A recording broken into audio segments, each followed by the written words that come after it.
जय श्री कृष्णा दोस्तों। एक बार की बात है, एक बच्चा था। उसका कोई भी नहीं था। वह बहुत दुखी था। एक दिन वह एक संत के पास आश्रम में गया। संत जी से कहने लगा, बाबा, आप सबका ख्याल रखते हैं, लेकिन मेरी इस दुनिया में कोई भी नहीं है। क्या मैं आपके आश्रम में रह सकता हूँ? बालक की बात सुनकर संत बोले, बेटा, तेरा नाम क्या है? उस बालक ने कहा, मेरा कोई नाम नहीं है। तब संत जी ने उसका नाम रामदास रख दिया और आश्रम के सारे काम करने लगा। उस संत की आयु 80 साल की हो गई थी। एक दिन उन्हें तीर्थ यात्रा पर जाना पड़ा और अपने शिष्यों को बुलाकर कहते हैं, मुझे तीर्थ यात्रा पर जाना है, मेरे साथ कौन कौन चलेगा और आश्रम में कौन रुकेगा? संत की बात सुनकर सारे शिष्य बोले कि हम आपके साथ चलेंगे, क्योंकि उनको पता था यहाँ आश्रम में रुकेंगे तो सारा काम करना पड़ेगा। इसीलिए सभी बोले कि हम तो आपके साथ तीर्थ यात्रा पर चलेंगे। तब संत सोचने लगे कि किसे साथ लेकर जाएं और किसे आश्रम में छोड़ कर जाएं, क्योंकि अगर सभी साथ चल दिए तो आश्रम में काम कौन करेगा। आश्रम पर किसी का रुकना भी जरूरी था।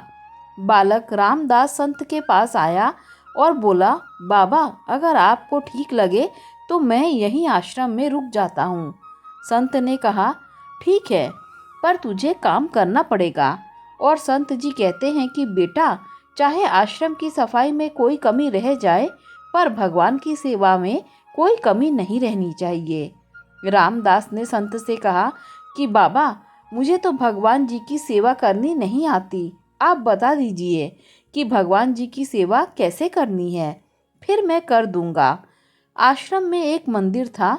वहाँ उस मंदिर के राम दरबार की सुंदर झांकी थी, जिसमें श्री राम जी, सीता जी, लक्ष्मण जी, हनुमान जी विराजमान थे। उसके बाद संत ने सब बता दिया कि सेवा कैसे करनी है।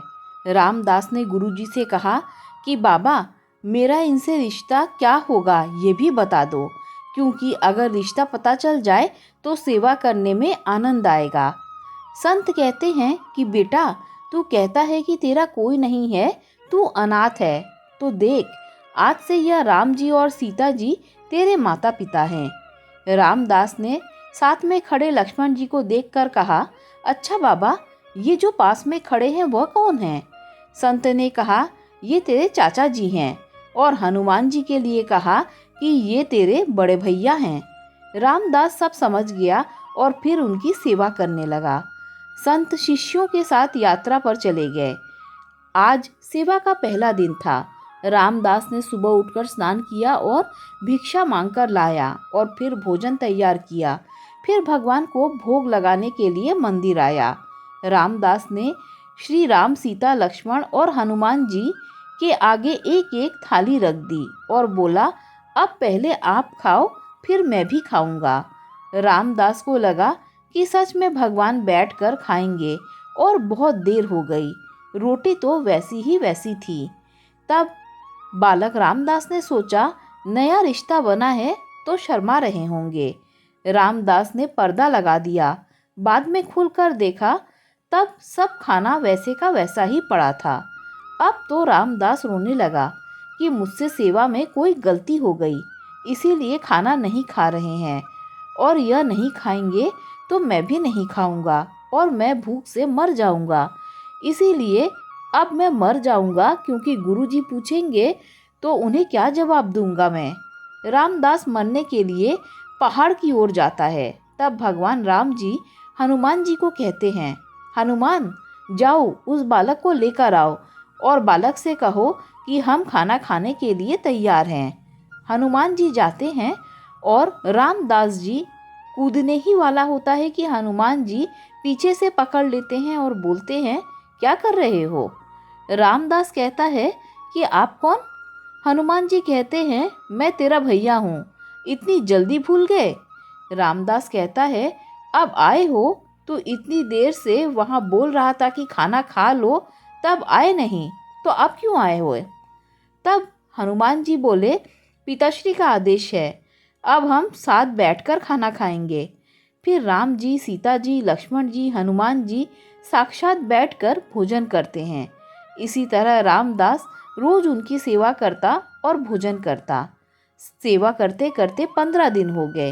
एक दिन रामदास ने सोचा कि कोई भी माँ बाप हो वो घर में काम तो नहीं करते ही हैं, पर मेरे माँ बाप तो कोई काम नहीं करते, सारा दिन खाते रहते हैं। मैं ऐसा नहीं चलने दूंगा।